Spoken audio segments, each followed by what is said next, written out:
Alrighty, welcome to the shop. Rhino guy here. As you can tell, the whole bike's a little wobbly in spots, so we're gonna start working on it. It's been so hot here in the valley. We've had heat warnings for like 3 weeks. So anyway, yeah, I know a lot of parts of Canada have been under a heat warning too, but now here or there, I just had zero motivation to get out here in the 100-degree shop. And I got a little fan blowing on me here. Get that away from you guys, you're not hearing a bunch of wind noise. Yeah, just zero motivation to get out here and do anything. It's been so hot, I had stuff around to do the house, but anyway, regardless, it is what it is. The shop's a little cramped right now. You can see, up you go. I got the loader off, the tractor's there. Even if I move the tractor out, it's not that much, but anyway, it is what it is. I've been hauling stuff out of the woods with the tractor, so. Okay, so we're going to get right into this thing. So we're going to start from the back. What we're going to do here is we're going to replace the knuckle bushings, which are behind the hub. And as you can tell, there's a little bit of play here in the bearings, so we might as well go ahead and tighten up the rear end first. And that's what she said. And we'll work on the front end. That needs new ball joints on the bottom. I've already gone through a list. New ball joints on the bottom. Possibly needs new axle boots. But we'll see. CV boots. We'll see the condition of them. I thought I seen a little crack in there, but anyway, we're gonna get rolling here, and we got to get the bushings up there for the steering stem replaced as well, because that's been getting a little bit wobbly on me here. So they haven't been replaced in probably about 2-3 years. So we're gonna get started. I'm gonna take this wheel off, and we are gonna be pulling the knuckle assembly apart and pounding the bushings out and put them together today. So let's get started. Contact. Okay. No sense in me starting on the other side because, well, this is going to be the same on both sides here anyway, but I'm going to bring you in closer. So here you can see the knuckle is moving back and forth here, and then we also got some play in the bearing. So we're going to go ahead and take everything apart here. I got to get this clip off here, take off the axle nut, pull this out of here, and then we're going to take off the knuckle itself from the upper and the lower A-arm. So forget what size that is, 22 or 24 millimeter, but start taking that clip off there. That is a 24.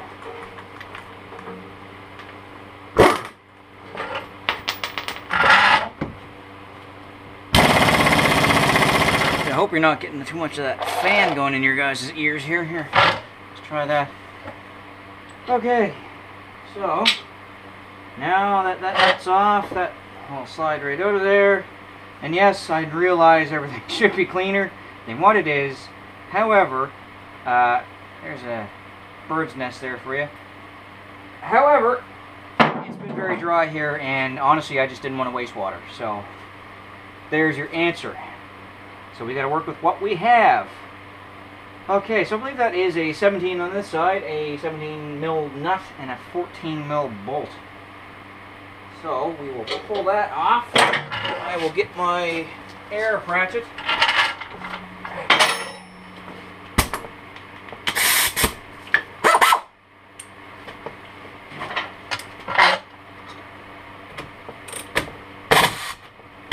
That's on there.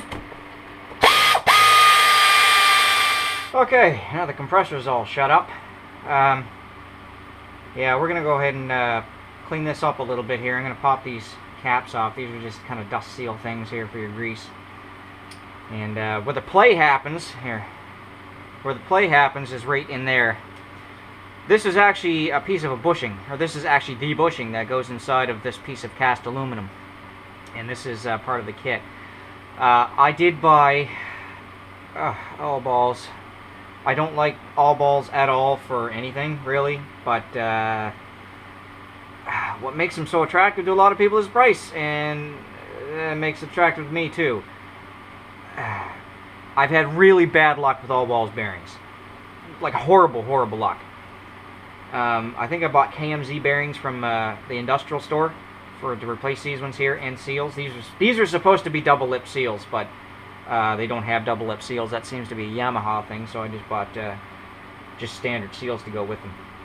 But yeah, so what we're going to do is, you can see, that will pop out, and see how that's kind of sloppy? That shouldn't be like that. So we're going to replace all of that. That kit actually comes with the new inner bushing, and I bet you if I take this and clean off this inner bushing here, oh yeah, can you ever see it? Here. Where's the camera? There it is. See the difference? Where it's been wearing back and forth right here, and this is the actual, this is supposed to be the same diameter all the way through, but it's actually shouldered. It's been worn so bad. So you can definitely see that it's due for replacement, and that usually happens only on one or two, I guess, sides. So is there a side to a circle?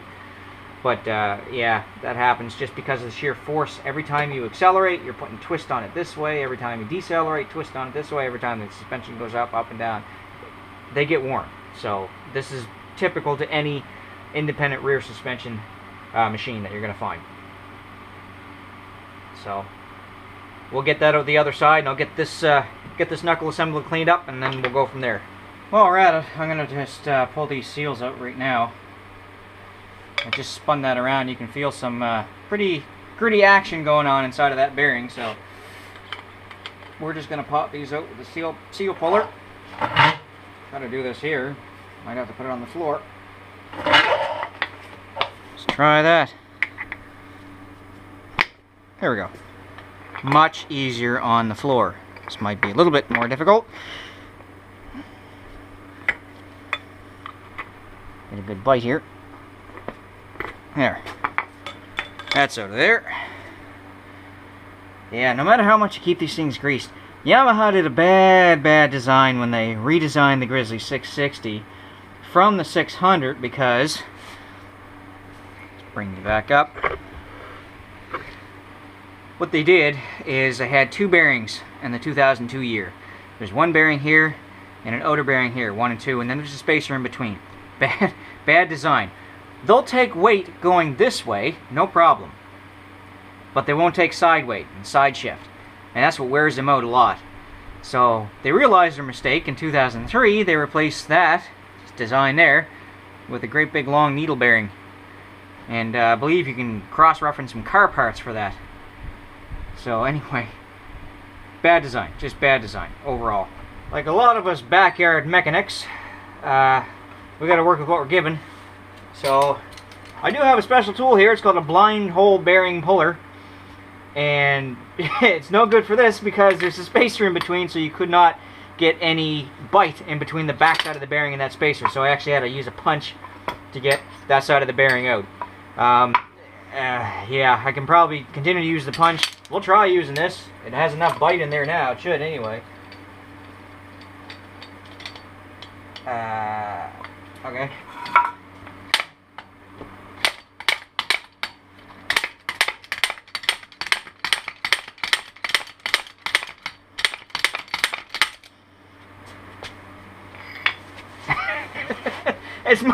It's much easier to just use the freaking punch.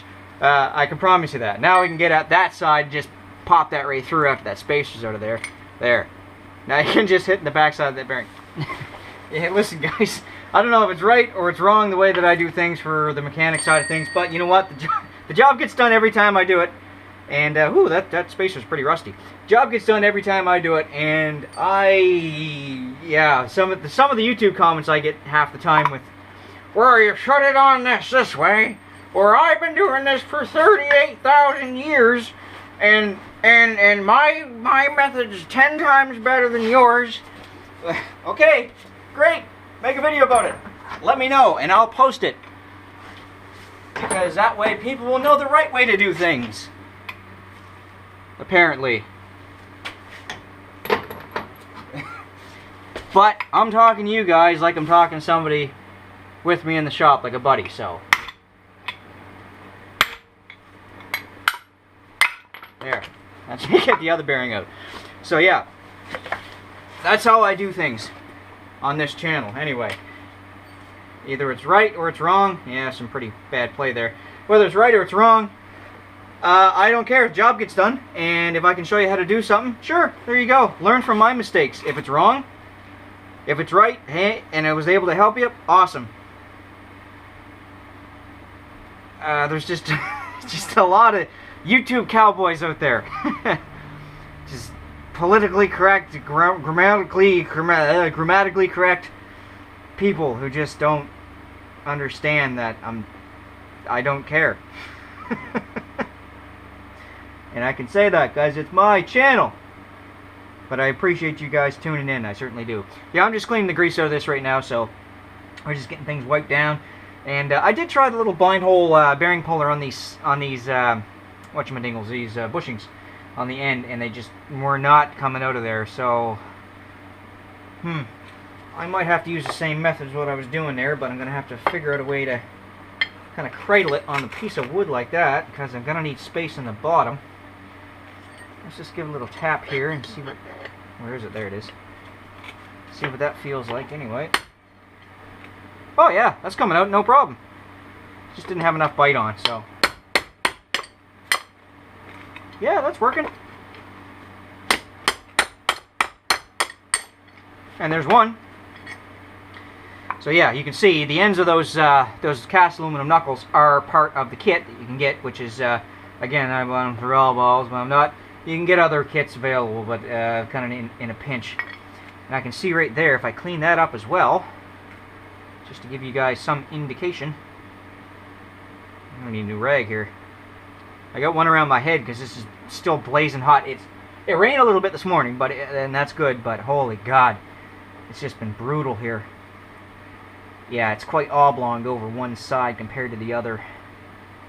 So I don't know if you fellas can see that, how there's a difference on one side over the other, but yeah, that is worn. So we'll get the other side out the same method. Just follow along. Where did the hammer go? There it is. It's coming there.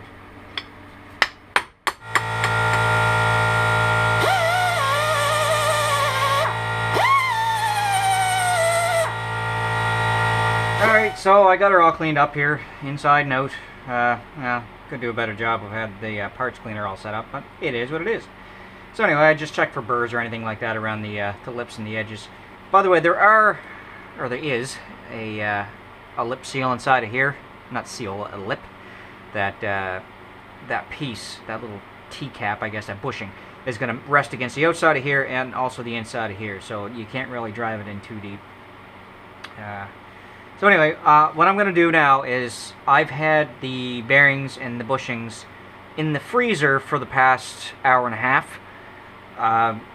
You've never heard of that trick, and all it does is just, you know, metal shrinks when it's cold and it expands when it's hot. Right now it's very hot in the garage, so it's going to come to advantage on both ends. So it should tap in pretty easy. So what I got ready to go is, that's all cleaned up, and I do have my bearing and seal driver. This is a very cheap one. I picked up Princess Auto, like 24 bucks or something like that. So there's the other one. Anyway,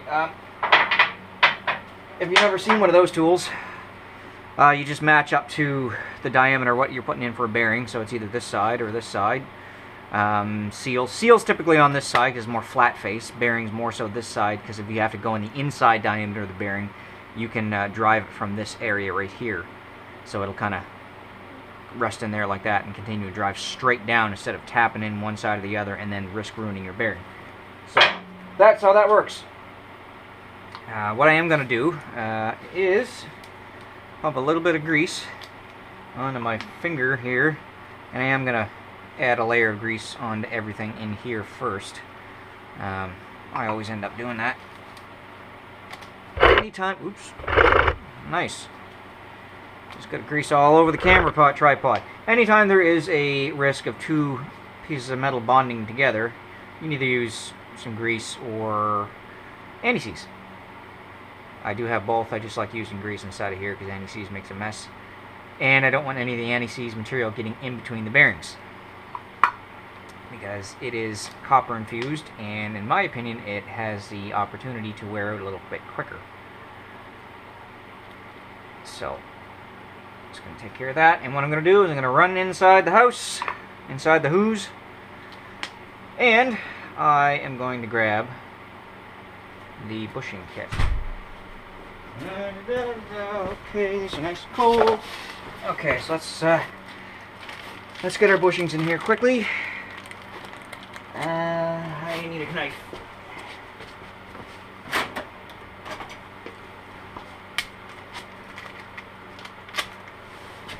Okay. So here is our new bushings. Nice and cold. So we're going to swap her that way. Oh yeah, that's going to be a tight fit. Okay, so that just screws on there like that. Okay, that should do it.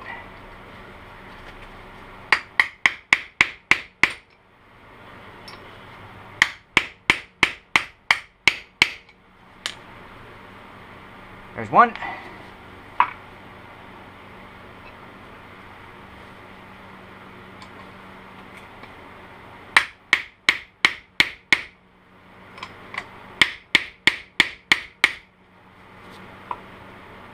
Almost. There, that's the sound we need. There's two. All four of those in. Now we're going to go for a bearing. We'll do this bearing here first. Okay. Again, we get our grease. Okay, see that kind of sits in there just a little bit. That's good. That's what we want. That means it's shrunk a little bit.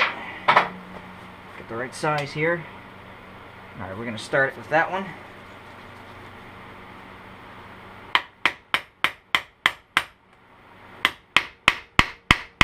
Nice solid sound. That's what we want.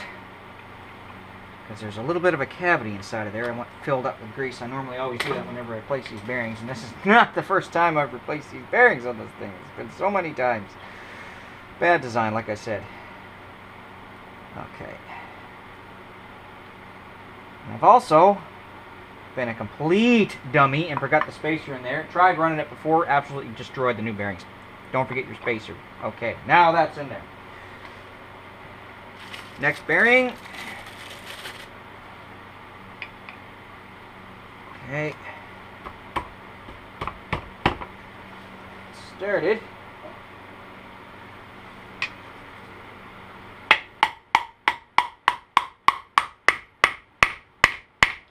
Nice solid snap. That's what we want. Okay. So, that is how you replace the knuckles, or the knuckle bushings on the top here. And if you've never seen a bearing replacement on the rear side of the Grizzly 660s, that's also how you replace the bearings and seals. I don't actually have the seals here yet. I ordered them. I just haven't come in. So they didn't have any left in stock in the industrial store. Canadian Bearing is where I get my parts for that kind of stuff. That I had to go to the dealership for. So yeah, I am going to redo the other side and just wait on the seals to come in and then put it on the rest of the bike, or put the rest of the parts on the bike here. And then you and me will join later on to do the front half of the bike, because there's some work that needs to be done there as well. So, and we can't forget about these fellas here. They actually already have nice lubrication on them, so you can see, yeah, that fits in there just perfect. No play there. So there is that, and the kit did come with new caps on the ends as well, new dust seals. And I should have that bag in here somewhere. Oh, it's sitting on the tractor seat. So I'm just going to grab those, and while everything is nice and clean, pop those on and give you guys a look. Alright, and there she be. There's your finished, besides the seals, knuckle assembly. So anyway, thanks for joining me on this one. As you can see, I'm trying to get the bike back together, get out for some runs, because there's some runs coming up in well, late August, and geez, it's August what today? 5th? August 5th. So, anyway, if you're around the city of Halifax, happy natal day tomorrow. I am going to be working, but regardless, happy natal day to everybody for tomorrow. And we'll catch you guys on the next run. Thanks for joining me on this. Like I said, I got to get these seals here, and then we'll slap everything together. But you'll be joining me for the front half of the repair. All the memories and all the days we've spent.